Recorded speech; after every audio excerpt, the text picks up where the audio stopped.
para ir abriendo un poco de brecha, nunca mejor dicho, Roberto,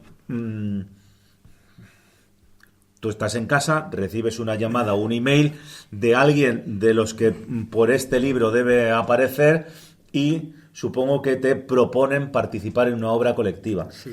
Y entonces, ¿cómo es ese proceso, cómo es ese inicio, cómo se va estructurando una obra colectiva? Porque estamos más acostumbrados aquí a presentar obras individuales y, claro, las colectivas tienen un funcionamiento distinto.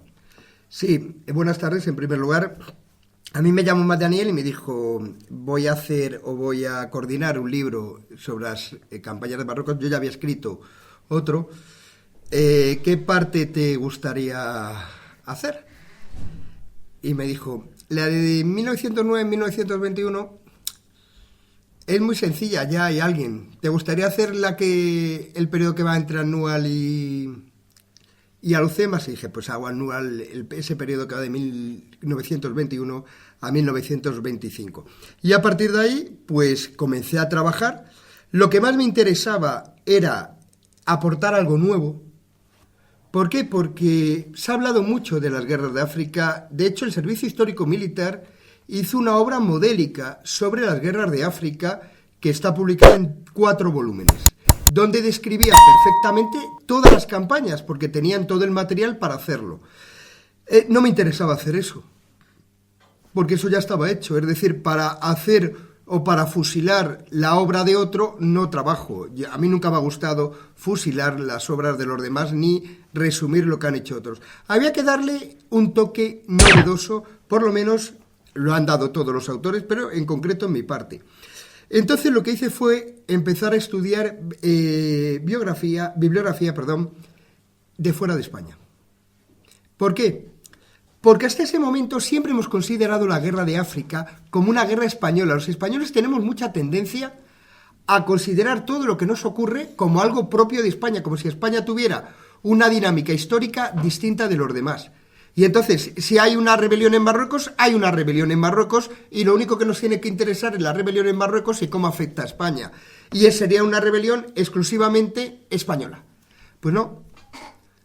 Leí una tesis de un italiano que me enseñaba que en ese momento había problemas en todo el norte de África.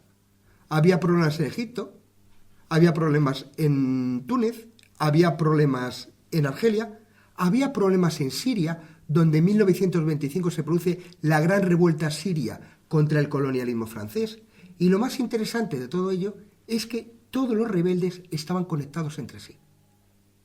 Es decir, había contactos entre Abdelkrim, los movimientos anticolonialistas en Túnez, en Argelia, pero también llegaban hasta Egipto y Siria, porque eran todos árabes. De hecho, los franceses se dieron cuenta de que el problema de Abdelkrim podía extenderse a Argelia y podía extenderse a Siria. No era un problema español, era un problema que afectaba a todo el mundo árabe en contra de los países coloniales europeos. Algo obvio después de la Primera Guerra Mundial, cuando se debilitan las grandes potencias europeas. De hecho, el primer movimiento, o los primeros movimientos nacionalistas árabes, comienzan en el periodo de entreguerras. Por tanto, era necesario, en primer lugar, situar el contexto de la revuelta de Abdelkrim dentro de un contexto internacional que permitiera explicarla. En segundo lugar estaba el tema de los gases. Desde que leía a Sebastian Balfour allá por el año 2000, Abrazo Mortal, siempre me había llamado mucho la atención el tema de los gases. Insistir en que los españoles habían utilizado gases contra los rifeños. Pues pasó lo mismo, no fuimos los únicos. Ni los únicos que bombardeamos. Ya se está bombardeando, eso lo expliqué en un libro sobre Guernica, ya se está bombardeando en 1919 Kabul por parte de los británicos. Ya se está bombardeando Irak por parte de los británicos con operaciones bombardero de alfombra y están arrasando zonas enteras. Es decir, ¿qué hacen los españoles? Exactamente lo mismo que hacen los británicos. Utilizar el poder aéreo para asegurar el control de una zona. ¿Por qué? Porque evidentemente el poder aéreo ahorra sangre propia, no de los demás. Ahorra sangre propia. Y utilizar gas sigue siendo muy discutido si los franceses lo utilizaron en Argelia, en Siria, o si los británicos lo utilizaron en Irak. Lo que sí tenemos claro es que los italianos lo utilizan en Abisinia y probablemente lo utilizan en Libia, en los años 20. Es decir, por tanto, tampoco era un caso exclusivamente español el uso del gas sobre la población indígena en las campañas, digamos, coloniales. El tercer aspecto que me interesaba era el tema de la guerra total, que está vinculado con el uso del gas. Hasta la saciedad hemos oído aquí que el ejército, cuando se produce la sublevación del 36, el ejército africanista aplica una política de guerra total contra la población española favorable a la República, dando a entender que es un caso único en el mundo, el de aplicar la guerra total contra la propia población. Evidentemente eso no es así. Tampoco es así. La guerra total es un concepto que surge en el siglo XIX como consecuencia de la revolución industrial que provoca o que es el inicio de la movilización total en caso de conflicto que luego se manifiesta en la Primera Guerra Mundial. Si hay una movilización total de la nación en caso de conflicto, todos los que se movilizan son objetivos militares. Es decir, ya deja de haber esa distinción entre ejército combatiente y ejército no combatiente. ¿Por qué? Porque tanto daño te puede hacer el combatiente como el no combatiente que trabaja en una fábrica. Y tanto daño te hace una compañía o un batallón de infantería como te lo hace una fábrica de armamento.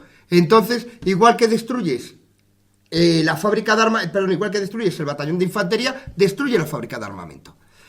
Ese concepto se convierte en una realidad en la primera guerra moderna de la historia, que es la Guerra de Secesión Americana, entre 1961 y 1965, donde se aplica principios de guerra total. Por ejemplo, en el estado de Missouri, los nordistas, que eran una democracia, fusilan a 4.000 jóvenes acusados de ser francotiradores, sin juicio. Luego, evidentemente, en la Primera Guerra Mundial lo vemos más claro en el caso de la conquista de Bélgica, etc. Sí. Lo mismo que hacen la democracia norteamericana en la Guerra de Secesión, lo mismo que hacen las democracias y los regímenes constitucionales en la Primera Guerra Mundial, hacen los españoles en África. Aplicar esos principios. Entonces, cuando arrasan cosechas con bombas incendiarias, están intentando limitar la capacidad combativa de los rifeños. Pero hay que situarlo en un contexto de guerra total que ya se ha manifestado previamente. Entonces tampoco hay una diferencia entre lo que hacen los españoles y lo que hacen otros países en sus distintas campañas. Y finalmente, el último aspecto que me interesaba concretar era qué pasó realmente entre el 21 y el 25. ¿Por qué existe esa política poliédrica en el caso de nuestro gobierno? ¿Por qué no saben realmente lo que hacer? La clave es el problema de los reclutas españoles. El gobierno no sabe qué hacer porque no quiere que haya bajas dentro de las unidades bajas españolas, porque sabe lo que afecta a la opinión pública. Entonces, si existe una dinámica vindicativa una vez que se produce anual, pero una vez que se recupera el territorio perdido, digamos, los propios políticos de los partidos dinásticos y los que no son dinásticos, republicanos, socialistas, etcétera, tienen una actitud ante la guerra que vuelve a ser la misma de antes de 1921. Evitar por todos los medios que haya bajas españoles. Y eso coarta muchísimo, coarta de forma bastante amplia la capacidad de acción de los mandos militares, porque están limitados. En ese aspecto también están limitados con el tema de Alhucemas, porque no hay una decisión de qué hacer en Alhucemas porque costaría mucho dinero el desembarco. De hecho, lo que salva la campaña de Marruecos, al final, es el ataque de Adelcrim contra las posiciones francesas, que trae como consecuencia que la actitud de París mediatizada por el mariscal Lyoty, que era el residente general, cambie cuando es sustituido por Pétain y se opte evidentemente por una política de colaboración con España y de derrotada del Crim, después de la batalla de Luarga, que está a punto de derrumbar las posiciones francesas en Marruecos. Fue esas las ideas, es decir, yo lo que hice fue trazar en un folio cómo hacer algo nuevo, porque no quería hacer lo que ya se había hecho, qué hacer nuevo, qué introducir nuevo, y una vez que evidentemente había decidido cuáles iban a ser las líneas maestras que iban a guiar el trabajo, ponerme a hacerlo. Luego el proceso ya corresponde más al coordinador, a Daniel. Una vez que le entregas, ellos miran que las notas estén todas bien, cosa que parece muy fácil pero nunca ocurre, porque por alguna razón extraña siempre ponemos las notas mal, siempre escribimos mal, porque tú crees que escribes muy bien, pero resulta que siempre te cogen erratas por todos los sitios. A mí me pasa siempre. Al final te das cuenta que para ti está bien escrito y la única solución para comprobar que no está tan bien escrito es que lo lea otro. Porque cuando lo lees tú nunca encuentras los fallos, cuando lo lee otro sí encuentra los fallos. Y luego, una vez que lo había coordinado Daniel, dimos muchas vueltas porque el libro está muy trabajado desde el aspecto formal, y terminó publicándose. Y ha quedado un libro cuyo aspecto más interesante para mí es su carácter novedoso y sobre todo el carácter poliédrico, porque se trata todo. No es un libro de las campañas de Marruecos. Es un libro donde se analizan las campañas de Marruecos en la parte militar. Es un libro donde se introduce y se analiza los combatientes marroquíes, cosa que en otras obras no se hacía. Es un libro donde se explica la evolución del ejército español. Es un libro donde se analiza el contexto en el que se produjo la intervención española en Marruecos. Es un libro donde Rosa Madariaga estudia la República del Rif, y es un libro que termina epilogando Lorenzo Silva. A mí me parece, de todas las obras, no porque haya participado yo, y no está bien que lo diga, pero de todas las obras que se han hecho de un tamaño que no es enciclopédico, probablemente la obra más completa sobre las campañas de Marruecos. Precisamente porque no se ciñe a las campañas militares de Marruecos, sino que hable un amplio abanico para abordar otros temas que son de igual interés que los propios movimientos militares. Pues muchas gracias, y coincido contigo. La magna obra del Instituto de Historia y Cultura Militar es que son las típicas ediciones que tienen, que es cierto que es una narración exhaustiva y hasta el detalle, justamente por la cercanía que tienen ellos a toda la documentación, además en el siglo donde nos movemos, además fotografía, mapas, informes, análisis, o sea, tienes allí absolutamente todo. Probablemente has abierto una línea que a mí personalmente me gusta mucho, que es la historia comparada. Pero es que últimamente estamos acostumbrados a que la historia comparada es desde el siglo XXI a los acontecimientos anteriores, en lugar de ver que la historia comparada consiste en el hecho que estoy estudiando con respecto a otros hechos parecidos que puedo encontrar en la misma época. Claro. Entonces, hace poco también presentamos el libro de Vencer o Morir, también de Despertaferro, sobre la conquista de México. Es allí lo que hoy en día consideras unas auténticas atrocidades, pero claro, si la pones en el contexto del siglo XVI, no puedes mirarlo desde el siglo XXI. Hace poco me vas a permitir que tengamos que entrar en polémica, porque parece que hoy en día si no polemizas no tiene gracia. Te pongo en contexto.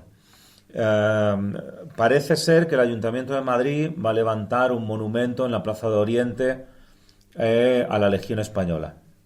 Mencionabas que uno de los problemas del gobierno español era las bajas nacionales, sí. igual que le pasó en su momento al ejército francés. Entonces, si te parece, vamos tirando de unidades participantes en estas guerras del Rif, porque la Legión no la inició, pero la Legión sí la culminó. Y, sin embargo, la Legión extranjera francesa es muy anterior, en números redondos, casi un siglo. Entonces, por ejemplo, ¿qué papel tienen la Legión? ¿Qué papel pueden tener los regulares?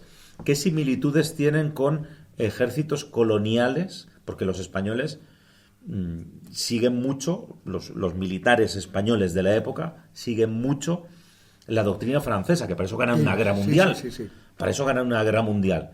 Entonces, parece que las campañas y las experiencias militares francesas influyen mucho, no, muchísimo en los españoles. Entonces, viendo por ahí y abriendo un poco por ahí de influencias extranjeras, de otras experiencias en otras partes del continente africano, ¿qué influencia, qué similitudes o qué has ido por ahí encontrando y que te ha llamado la atención? Pues lo que más me ha llamado la atención es lo inverso de lo que dices tú.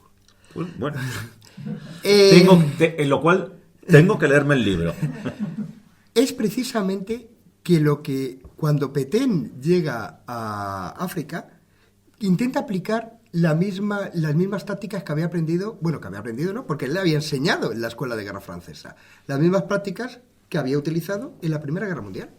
Más concretamente, la batalla preparada, que es un concepto que desarrolla en los años 20, que consistía en, digamos, preparar un campo de batalla, utilizar la aviación, los carros, detrás la infantería, bajo la idea muy francesa que ella había desarrollado, que el fuego mata. El fuego mata, el fuego de la artillería, el fuego de la aviación puede matar. Y detrás van los soldados, porque él se fía fundamentalmente de los soldados franceses que le mandan. Lo intenta aplicar en las primeras campañas, en 1925, y se da cuenta que mueren muchos franceses. Y que decide hacer exactamente lo mismo que los españoles. Colocar a las unidades indígenas en primer lugar, y luego detrás van las divisiones francesas, y a partir de ahí empiezan a reducirse las bajas francesas y se quita de problemas con el gobierno de París, que era de izquierdas. Ahí a mí me llamó la atención esa idea. Luego, por ejemplo, también me llamó la atención el tema de la columna, porque los franceses utilizan la columna, hablan de grupos móviles. El término que utilizan es grupos móviles. Ahí dicen que es una idea suya, pero tiene más parecido con lo que hacen los españoles. Es decir, ellos utilizan grupos móviles en 1925. Anteriormente hay alguna obra que habla de grupos móviles, pero los españoles ya están utilizando columnas desde las primeras campañas. Entonces ahí hay una clara una influencia, una idea de una unidad interarmas de un tamaño medio, nunca un tamaño de brigada, etcétera, que pueda utilizarse en una campaña contra un enemigo que hay que reconocer que es un enemigo irregular, porque es una guerra asimétrica. Petén fracasa cuando llega a Marruecos precisamente porque él nunca ha estado en campañas coloniales. Nunca ha estado en campañas coloniales. Él ha combatido toda su vida en Europa. Entonces intenta aplicar los mismos criterios y se da cuenta que no, que es una campaña colonial. Era un hombre muy inteligente. Yo el otro día estaba almorzando con unos miembros de la embajada francesa y salió el tema de Petén y le dije que el grave problema de Petén es que era muy fuerte. Y me dijeron, ¿a qué te refieres? Si hubiera sido una persona normal y se hubiera muerto con 80 años, que es una buena edad, hoy en Francia, sí, en todas las ciudades de Francia, habría una plaza dedicada a Petén. El problema de Petén es que vivió 95 años. Y los últimos 15 se los podía haber ahorrado, porque tampoco le proporcionaron mucho prestigio. Pero aprendió y utilizó el mismo planteamiento que los españoles. Y en cuanto a unidades, evidentemente todos los ejércitos europeos utilizan unidades indígenas. ¿Por qué? Sobre todo por dos razones. Porque es bastante caro desplazar a nacionales a las colonias, porque saben que van a crear problemas con las familias, con la opinión pública, porque son muchos miles de kilómetros en zonas insalubres. En esa época son zonas complejas. Para un occidental irte a África es bastante complejo por el tema de las enfermedades, entonces no había todavía penicilina, y porque sale más barato. De hecho, me viene a la cabeza una cosa muy curiosa. Los alemanes, tras la Segunda Guerra Mundial, decidieron premiar a los askaris que habían combatido con von Lettow-Vorbeck en una de las campañas guerrilleras más espectaculares de la historia, que se dio en la Primera Guerra Mundial, pero habían perdido toda la documentación. Entonces lo que hicieron fue reunir a los indígenas que estaban en 1914-18 en edad militar y les dieron órdenes en alemán. Y los askaris, de Tanganica obedecieron las órdenes. Entonces, todo aquel que sabía la orden que tenía que cumplir recibió una pensión. Y fueron los alemanes, que no son un pueblo, digamos, con gran tradición colonial, pero también utilizaron a población de raza negra en las colonias. También se ve muy bien en una película maravillosa que es La Reina de África. En La Reina de África aparecen ascaris, aparece población indígena, digamos, bajo mando alemán. Yo creo que todos aprenden de todos. Todos aprenden de todos, porque lo que no podemos pensar es que las naciones coloniales europeas son naciones aisladas. Igual que nosotros utilizamos la trocha en Cuba, los británicos, digamos, de una forma un poco más dura, utilizan campos de concentración en la Guerra de los Boers. En 1899-1902. Reclutar a población indígena lo han hecho todos los países de Europa. ¿Por qué? Porque todos de alguna manera están interconectados. De hecho, no puede entenderse al final o el final de las campañas de Marruecos sin tener en cuenta que ningún país europeo, frente a lo que se ha dicho, ningún país europeo estaba dispuesto a aceptar que España fuera derrotada. Y me dirán, ¿por qué? Porque evidentemente eso animaría los movimientos nacionalistas en el resto de las colonias. Ni Gran Bretaña ni Francia podían aceptar, incluso Italia podía aceptar una derrota española porque podría crear un caldo de cultivo para que se extendiera la rebelión por el resto de las colonias africanas. Y al final, evidentemente, con la colaboración de Francia, terminamos el conflicto con una victoria que fue la victoria de las unidades a las que tú estás referido, porque la victoria es la victoria del ejército de África.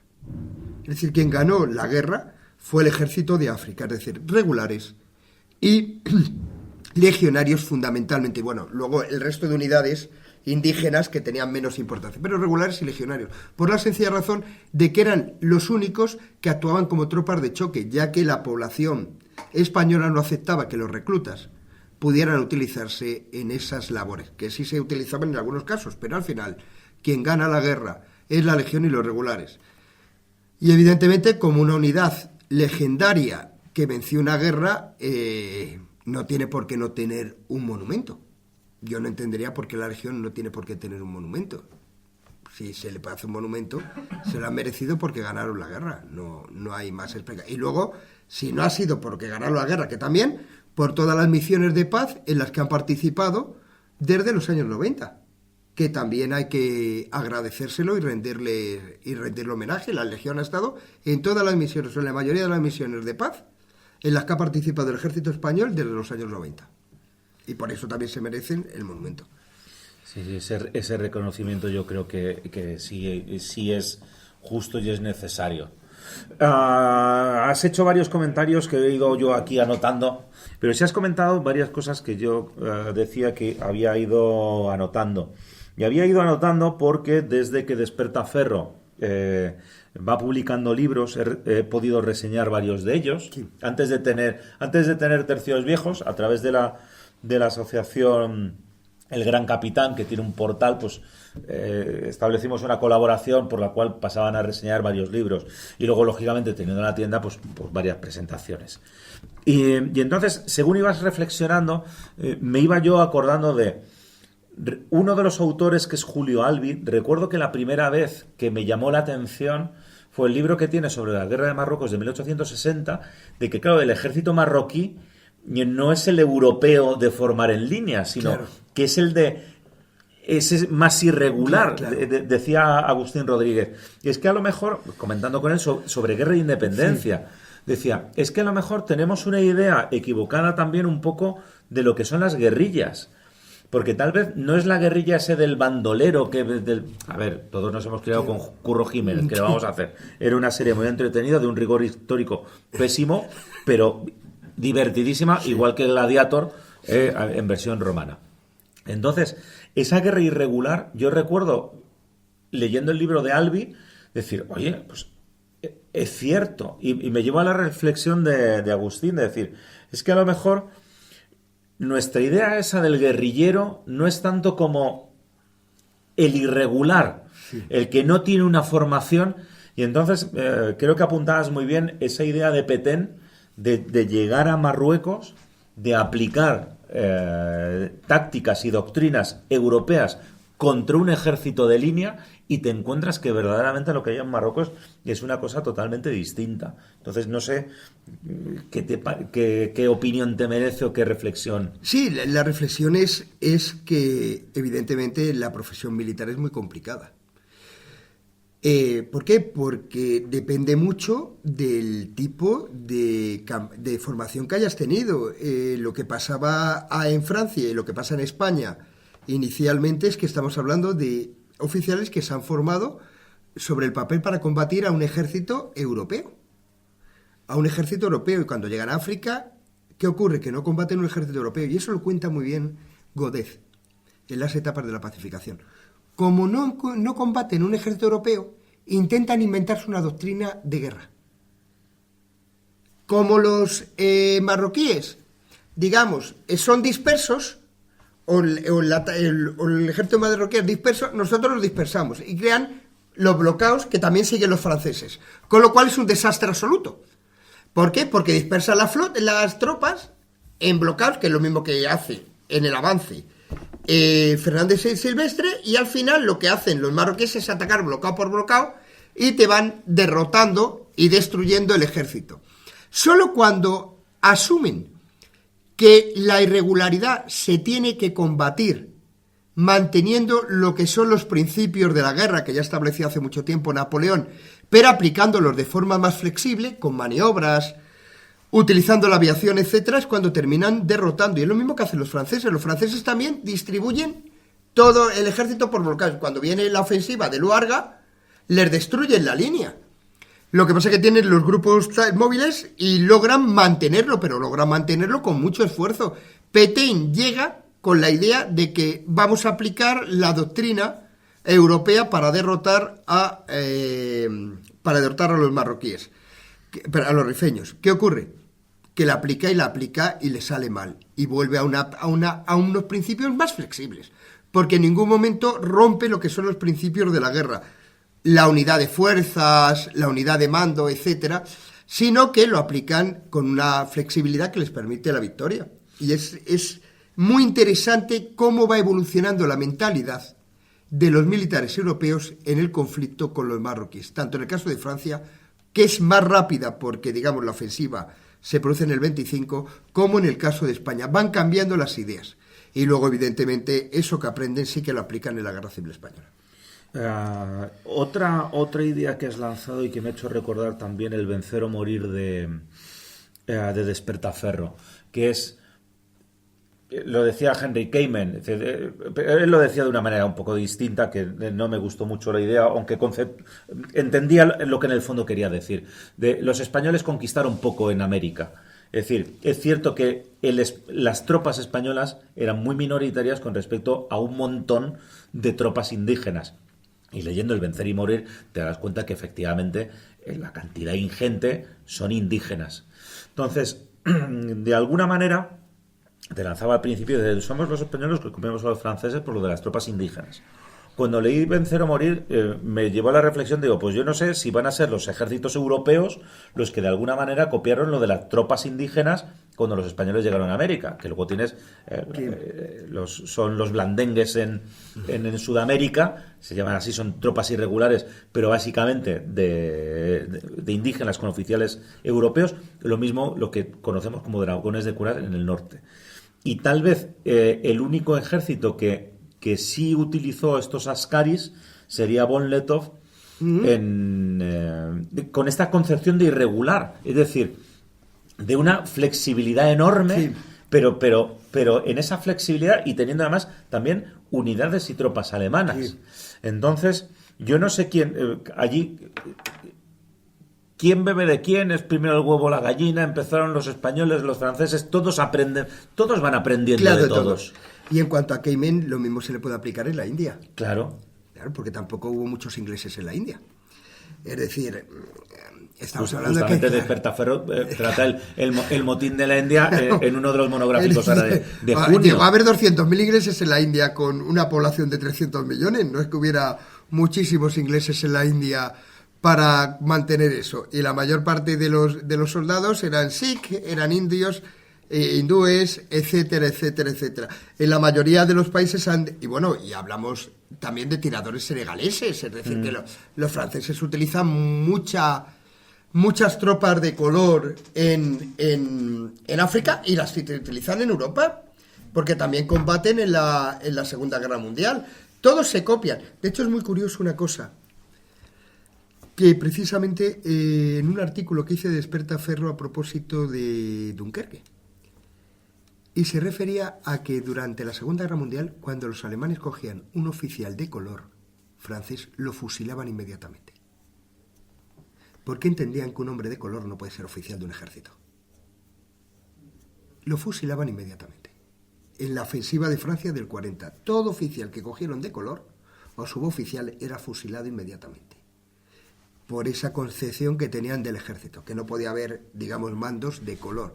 Pero se habían puesto a combatir contra los alemanes en el 40. Yo creo que es que ya, incluso antes de la época contemporánea, la utilización de población indígena como tropas lo están utilizando todos los europeos y todos se copian unos a otros. Es la clave. Es decir, ¿por qué? Porque es que el problema es que es muy caro mandar tropas nacionales. Eso yo lo aprendí hace muchos años, cuando Gran Bretaña iba a entregar Hong Kong a China. Y en Hong Kong estaban los gurkhas. Y se planteaba el gobierno británico qué hacer con los gurkhas, que habían sido una unidad de élite británica que había combatido en todas las guerras, porque les salía carísimo mantener un batallón en Gran Bretaña. Carísimo. En Hong Kong no, porque está relativamente, cerca, pero está más cerca de Nepal, Hong Kong, que Gran Bretaña, por razones obvias. Entonces les salía carísimo. Y claro, la clave es esa, es que sale muy caro mantener a un ejército, digamos, metropolitano, formado por nacionales, en América o mantenerlo en la India. Es preferible reclutar a indígenas porque te ahorras mucho dinero. Y además los indígenas conocen el terreno. Están habituados a ese clima. Es que los occidentales tendrán que habituarse a ese clima, tendrán que desarrollar anticuerpos para combatir las enfermedades. Es decir, es que no es, aunque estamos hablando de personas, no es rentable económicamente. Entonces yo creo que se han copiado todos. Pero yo creo que se han copiado desde la época moderna. Desde la época moderna se han copiado. No es algo contemporáneo. Con la extensión del imperialismo sí se utiliza más, pero siempre, desde época moderna, se están utilizando ejércitos indígenas allí donde es posible, porque mandar nacionales cuesta muy caro.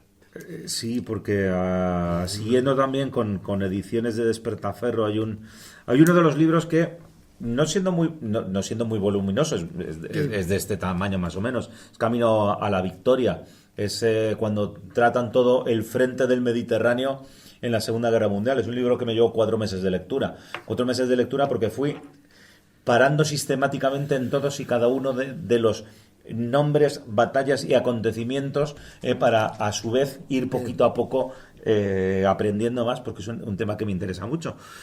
Y ese escenario, ese teatro de operaciones específicamente en la Segunda Guerra Mundial, a mí reconozco que me encanta. Entonces, me llamó mucho la atención de ese libro, las tropas francesas que desembarcan en la Francia en 1944, en un 80% son de magrebíes, norteafricanos, sí, claro, moros o argelinos, como lo queréis llamar. O sea, me da lo mismo. De hecho, hay un proceso de blanquificación una vez que se desembarca en Francia. De hecho, también hay una película preciosa sobre el tema, sobre estas tropas. Me llamó mucho la atención cuando hice la tesis mía es del ejército español, justamente de posguerra, del año 40 a esta primera final de la Segunda Guerra Mundial, el énfasis del oficial español en la utilización del caballo a la hora de representarse y de la utilización de mulas. Y entonces cuando lees esta obra te das cuenta de que Los franceses tuvieron que recurrir exactamente a eso cuando fueron reptando poco a poco el norte de Italia, porque descubrieron que efectivamente en una zona tan terriblemente montañosa, sin prácticamente carreteras, la mecanización americana no servía de nada. Todos habréis escuchado alguna vez la anécdota esta del oso polaco en Montecassino. Sí. Los polacos, cuando la unidad estaba allí encuadrada dentro del ejército británico, utilizó un oso para cargar suministros a las tropas de primera línea. Pero es que los franceses tuvieron que recuperar su doctrina de estos años de utilización de mulas justamente por ese terreno montañoso. Entonces, a mí ese libro me llamó mucho la atención sobre... Fíjate, nosotros que siempre hemos pensado que los españoles, fíjate que atrasados eran, con esto de que el oficial siempre tenía que ir a caballo, Sí. ¿cómo iban a pensar ir en un jeep o utilizar mulas? Y luego resulta, dices, bueno, es una cosa presupuestaria o de herencia colonial. Pero luego te das cuenta que en una Segunda Guerra Mundial un ejército francés se ve exactamente en las mismas circunstancias. Vuelve a tirar de tropas indígenas, en este caso por las circunstancias Sí, de una sí. Francia ocupada, pero luego se dan cuenta que en una guerra, en una zona montañosa, lo que han aprendido en esta década de los años 20 es que es lo que tienen que aplicar hasta que no lleguen a la meseta europea. Sí, no, y los americanos incluso se plantearon hacer una división de caballería en África para combatir porque se dan cuenta que no funcionaban los medios mecanizados. Y bueno, y hay que reconocer que en la campaña de Rusia las tropas a caballo soviéticas fueron muy efectivas. ¿Por qué? Porque es que no había carreteras. Es que no había carreteras. Es que el problema es que no hay carreteras. Cuando dicen, no, vamos con camiones, pero para poder utilizar camiones hay que llevar carreteras. Precisamente en el libro que estamos comentando, yo hago referencia a lo que dice Godet de los tanques. Dice Godet, es que claro, en la zona que nos corresponde a nosotros, los tanques no son muy efectivos. Porque es una zona muy agreste. La aviación sí, a la aviación le da muchísima importancia, pero claro, en una zona de montaña el tanque no es especialmente efectivo. Es una cosa que aprenden, y aprenden también los franceses. La idea de que te tienes que adecuar a las condiciones de la zona y utilizar los medios que se pueden utilizar actualmente. Bueno, se pueden utilizar en esa zona. En la relectura que hacen los españoles, sobre todo después de Anual, de los medios modernos es bastante interesante por parte de los militares. Es decir, un personaje como Godet podía estar a la altura de cualquier militar europeo en conocimientos de Estado Mayor. Y eso, digamos, yo lo reflejo en la obra, en cómo entienden que determinadas armas pues no pueden utilizarse en todos los terrenos, que es una idea muchas veces, como has dicho, que tenemos, es decir, mecanizamos el ejército y lo podemos utilizar. Recuerdo una anécdota precisamente de la guerra del Vietnam. Un legionario, que luego fue director de la general de la Guardia Civil, que llevaba teniente general, que se llama Carlos Iniesta Cano, fue invitado a visitar el frente norteamericano en los años 60. Y cuando vio el material que tenían los americanos, que era fundamentalmente pesado, comentó que creía que ese material no se podía utilizar ahí, que a lo mejor sería mejor utilizar unidades ligeras, incluso utilizando el helicóptero. Y al final se terminan utilizando unidades ligeras, que es la caballería aérea. ¿Por qué? Porque en una zona como Vietnam no puedes cargar con una división acorazada. Y evidentemente los españoles sí entienden que los tanques tienen limitado uso. La aviación no, la aviación la entienden como fundamental. ¿Por qué? Porque no tiene los problemas que tiene el tanque. La entienden como fundamental. Y evidentemente luego en la Segunda Guerra Mundial, pues los ejércitos europeos se dan cuenta de las mismas condiciones. De hecho, Eddie Bauer decía que la diferencia entre la campaña del oeste de los alemanes y la campaña del este estuvo en las carreteras. Si la Unión Soviética hubiera tenido las mismas carreteras que tenía Bélgica, Francia y Holanda, los alemanes no hubieran tenido problemas en llegar a Moscú. Pero se encontraron con el Barrizal, donde sus, evidentemente, vehículos pues se desplazaban mucho peor. El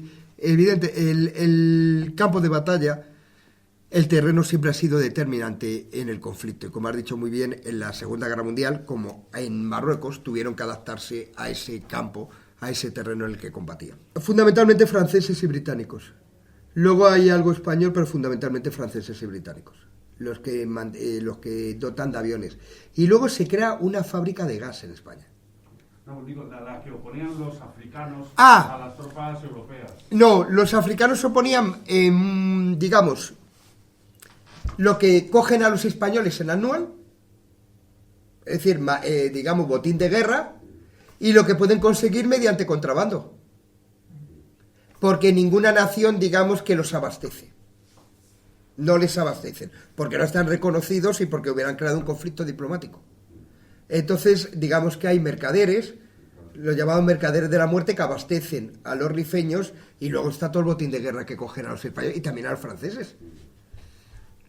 Luego tienen instructores. Instructores, sí hay instructores alemanes. Pero porque muchos alemanes se quedan en paro cuando termina la Primera Guerra Mundial. Hay instructores que son desertores de la Legión Española y europeos, y hay instructores que son desertores del ejército francés, de la Legión también extranjera. Hay desertores que actúan como instructores, sobre todo en el campo de la artillería, porque los rifeños no sabían manejar artillería y les enseñan europeos. Pero fundamentalmente es botín de guerra y luego contrabando, lo que oponen. Aviones no tienen. Artillería sí tienen. Aviones no. La primera que ha comentado usted se refería a lo de Canarias, ¿no? Sí, es que ese es el problema. Es decir, el desastre del 98 está a punto de producir una redistribución territorial en el Atlántico y en el Mediterráneo. Y no solo afecta a España. Las posesiones portuguesas en las Azores y en Madeira también están en peligro, y las Baleares están en peligro porque les interesa a Rusia y a Francia. ¿Quién interviene? Los británicos.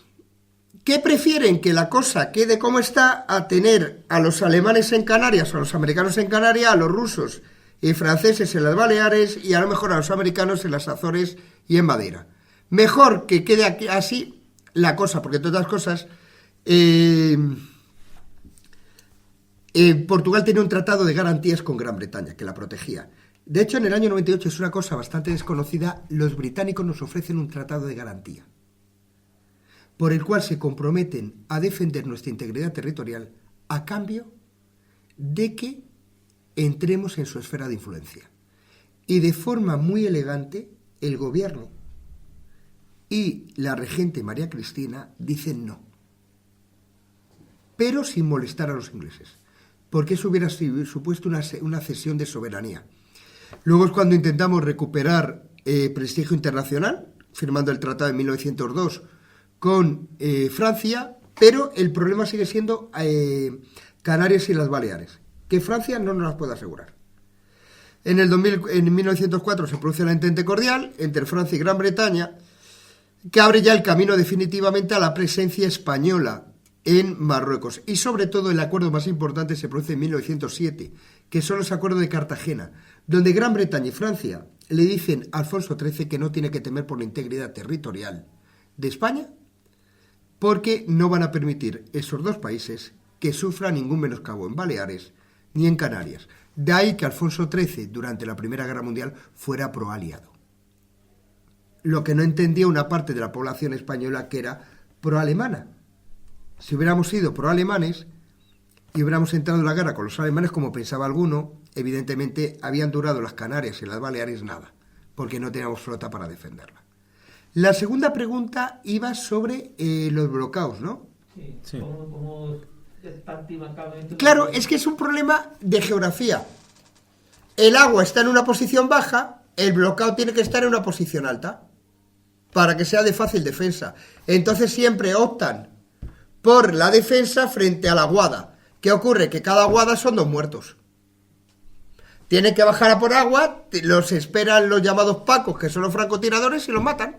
Es decir, tiene razón. A mí siempre me llamó la atención desde ya hace muchos años, cuando empecé a estudiar la guerra de África, es que parecía una cosa un tanto absurda. En el convoy para abastecer a tal posición, 5 muertos. Al día siguiente se intentó otro convoy de abastecimiento, otros 5 muertos. Y sin agua. La Aguada había que llevarles agua, lo mismo, es decir, era, digamos, un número de bajas no significativa, pero sí acumulativa, diaria. Sí. Diaria, porque había que abastecer a la posición de agua y había muertos todos los días en la Aguada. Claro, es que el problema no es el bloqueo que se ponga cerca de o lejos de la Aguada. El problema es el propio concepto de bloqueo. De repartir fuerzas muy débiles por un amplio territorio, que es un absurdo. Como ellos son pocos, o atacan, digamos, en grupos pequeños, nosotros también nos distribuimos en grupos pequeños. Con la diferencia que ellos son móviles y nosotros estamos fijos en una posición.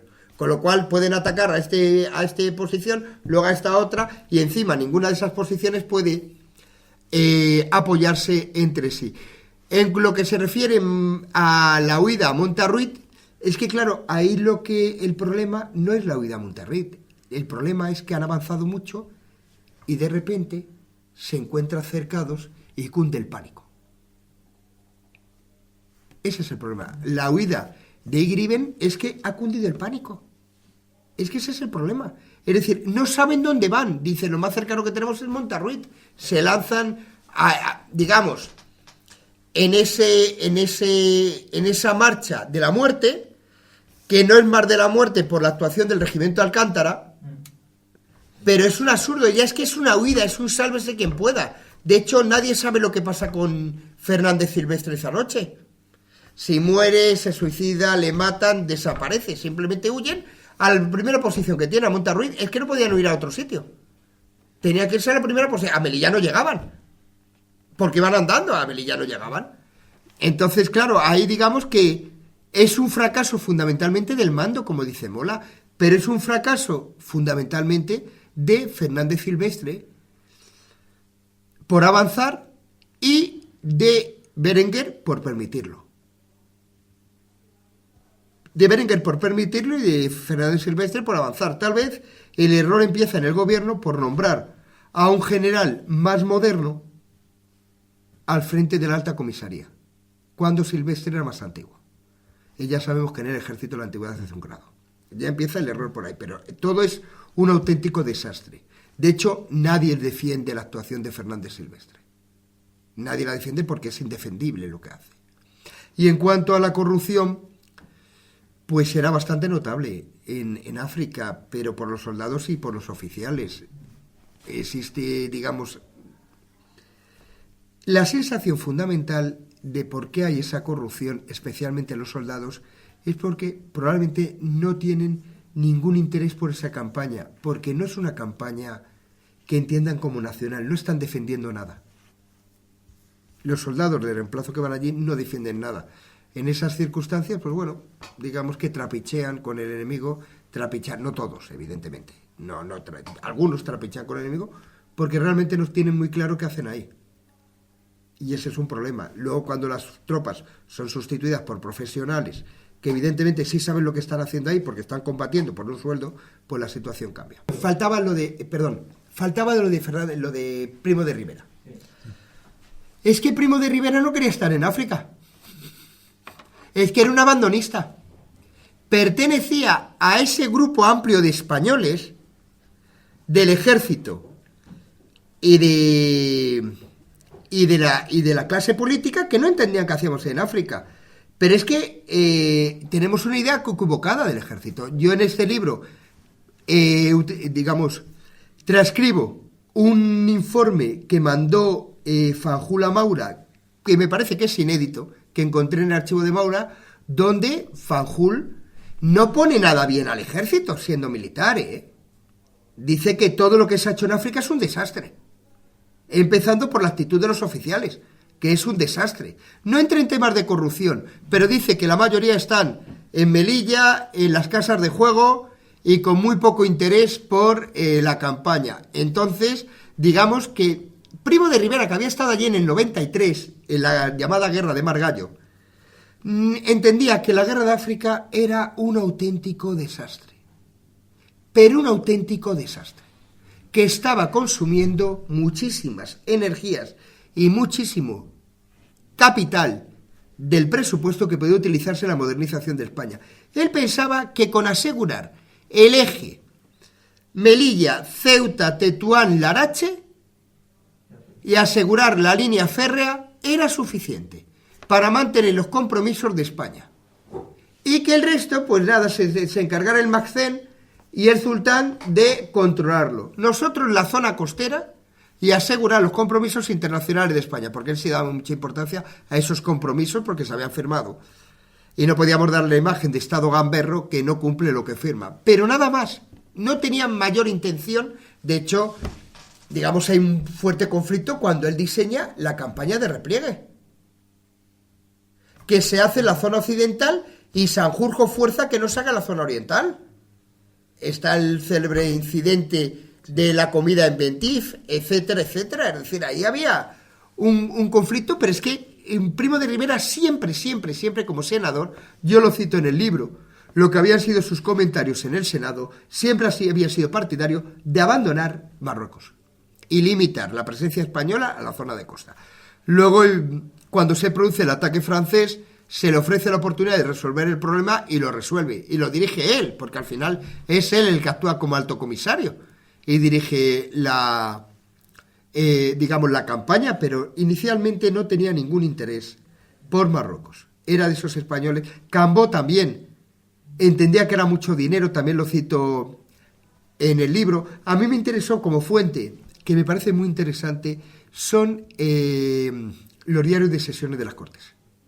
Son muy, muy interesantes para entender lo que era la posición de la población civil, yo lo utilicé mucho, ante la campaña de Marruecos.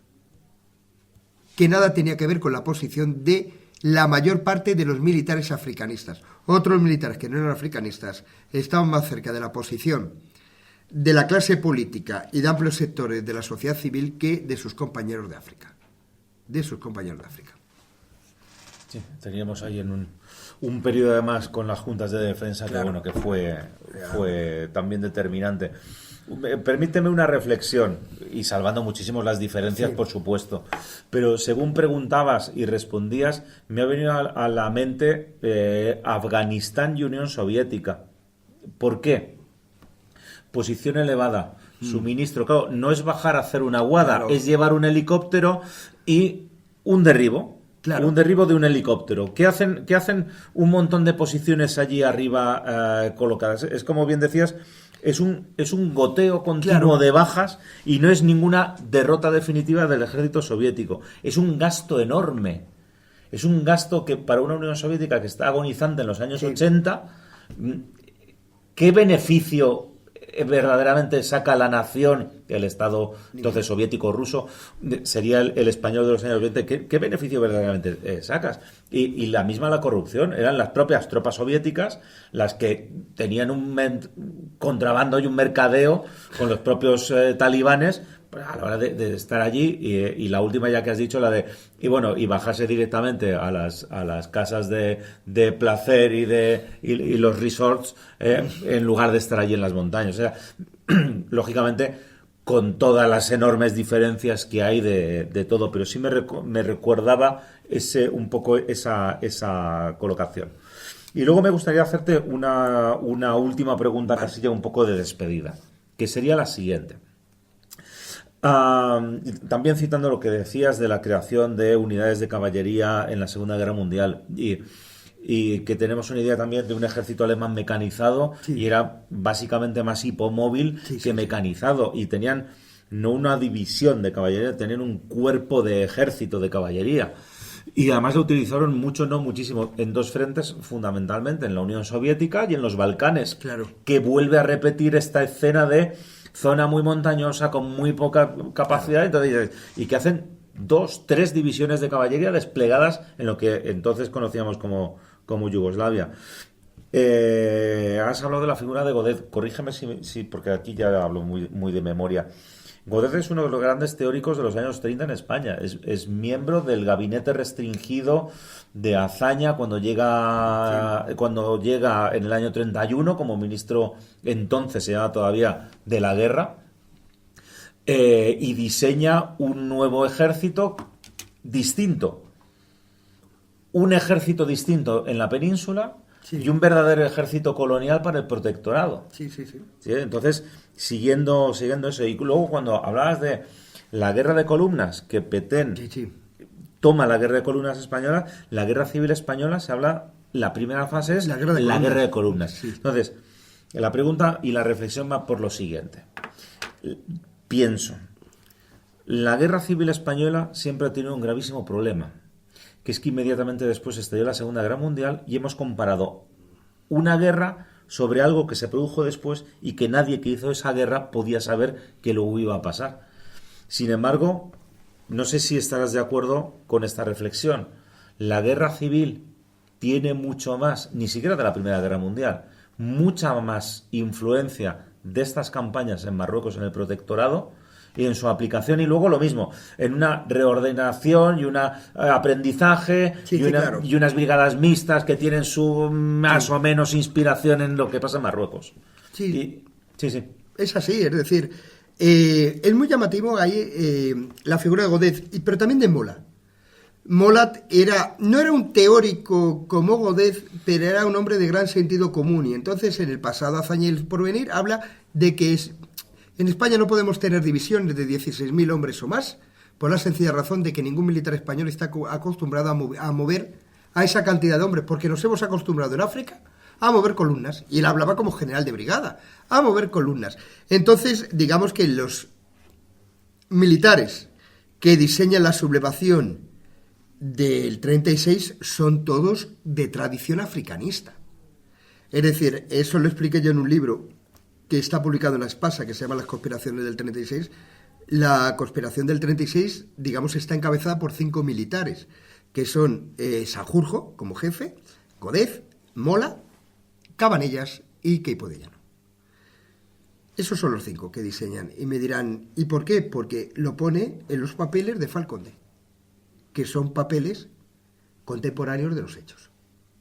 Los que diseñan, por ejemplo, todo el programa político, que es la instrucción reservada, el directorio y su obra inicial, son Queipo de Llano y Cabanellas, con la supervisión de Mola. Las cartas de Falconde a Sanjurjo son en ese sentido, digamos, indiscutibles. Son esos 5. Franco se incorpora tardíamente. Es decir, Franco no está en el núcleo de la conspiración que inicia Mola, a la que se incorpora Godez, Queipo de Llano y Cabanellas, y luego a Sanjurjo, digamos, van con el plan hecho y Sanjurjo lo aprueba. Es una historia larga que comienza cuando Mola está en Pamplona, le visita las cartas, también las cité en esa hora, le visita a Queipo de Llano y le dice: Queipo, Mola, tienes que ser tú quien dirija esto.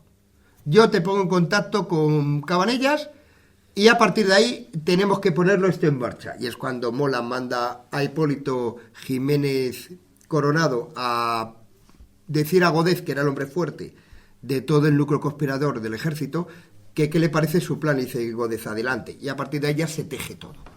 Pero esos 5 militares que tejen la sublevación con otros, y a la que se incorpora posteriormente Franco, son todos africanistas, han hecho carrera en África. De alguna manera Sanjurjo es el padre de todos ellos. Es el padre. Es mayor que Queipo, es mayor que Cabanellas, es mayor que Mola, evidentemente, y es mayor que Godez. Bien, pero en esa conspiración, inicialmente el ejército de África no iba a participar. Se conformaban con que se quedara en una posición secundaria, que no interviniese en la península ibérica, pero que no se moviese, porque no tenían garantía de que Franco participaba en la sublevación. De hecho, pensaban que con las columnas del norte, en la primera fase, que es en junio de 1936, con las columnas del norte sería suficiente para tomar Madrid. Cuando se dan cuenta que con las columnas del norte no es suficiente, es cuando incorporan al ejército de África. Y es cuando tantean a Franco para que se incorpore, que termine incorporándose para que lidere al ejército de África. Y el ejército de África, que desembarca en España, por cierto, lo digo aquí en Petit Comité, no nos oye nadie, ¿no? Nos están grabando, no nos oye nadie. Sí, no se oye nadie. Luego subirá a todas las redes y ya verás. La mayor parte de ese ejército que llega a la península no lo hacen aviones italianos ni alemanes. Lo hacen aviones españoles y barcos españoles. Porque los aviones italianos tardan en llegar. Ese ejército ya está en marcha el 1 de agosto. ¿Vale? Eso es importante. Es decir, se pone en marcha con los aviones que había en África y con los convoys que se van haciendo y que van trasladando paulatinamente a ese ejército. Ese ejército es un ejército africano y actúa como está acostumbrado en África, en columnas que van motorizadas, y cuando llegan a una localidad bajan del camión, la toman y siguen para adelante. De hecho, se ve que es un ejército africano, un ejército acostumbrado a esas campañas coloniales, porque cuando se sitúa frente a Madrid ya no sabe cómo actuar. El Manzanares, que no es un gran río, se convierte en una posición que son incapaces de tomar, porque nunca se han encontrado frente a una ciudad a la que conquistar. Claro que influye, luego cambia la guerra a partir del momento en que fracasa la ofensiva sobre Madrid, empieza la guerra civil. De hecho, digamos que se habla de sublevación hasta que fracasa la ofensiva sobre Madrid. A partir de noviembre de 1936 es cuando empieza la guerra civil. Empieza cuando se crea también el Ejército Popular de la República. Es así, claro que influye mucho la guerra civil, porque además son los vencedores de la guerra de Marruecos los que llevan la iniciativa durante buena parte del conflicto. Rojo no era africanista, era un militar mucho más convencional. Pero los que llevan la iniciativa en el bando sublevado son fundamentalmente africanistas, sobre todo los del ejército del sur. Porque el ejército que se hace en el norte es otra cosa. Es curioso que del ejército del norte, eso está contado en el volumen de Despertaferro sobre la Legión, precisamente. Serán los hombres del ejército del norte los que luego sean los que llevan a cabo la reforma del ejército a finales del franquismo. Los hombres que se organizan en torno a Mola y a su jefe de Estado Vigón, jefe de Estado Mayor, que era Vigón. Uh-huh. De ahí sale Díez Alegría, de ahí sale González de Mendoza, fundador del CSDN, y de ahí salen todos los reformistas del ejército, que por cierto eran todos de ingenieros, artillería y Estado Mayor, que forman parte de ese ejército que hace Mola en el norte, porque hay un ejército en el sur que es más africano y hay otro ejército en el norte que crea Mola, que es diferente. Luego, cuando muere Mola, es el que dirige Dávila, pero es un ejército diferente y con otros mandos diferentes, y que combate en otra forma, en otra zona diferente de España, desde el punto de vista socioeconómico. Son mentalidades, aunque todos son militares sublevados, son de otra mentalidad diferente, y luego tienen mucho peso específico en los años 60 y en el final del franquismo, en todo el proceso de reforma de las Fuerzas Armadas Españolas, que luego culmina un discípulo de Díez Alegría, que es Gutiérrez Mellado, que tampoco es un militar combatiente en la guerra civil. Formaba parte de la quinta columna. Sí, se sumaron y porque luego realmente tenían el bombardeo es, en los momentos iniciales de la guerra, cuando bombardean Tetuán. Porque es una zona controlada. Allí van a mandar al general Orgaz, que es un africanista, que va a ser el que va a organizar buena parte de la recluta, que va a ser muy importante. La recluta del norte de África es determinante para vencer en la guerra civil. Pues Roberto, darte las gracias y de inicio un fuerte aplauso de todos los presentes. Muchísimas gracias.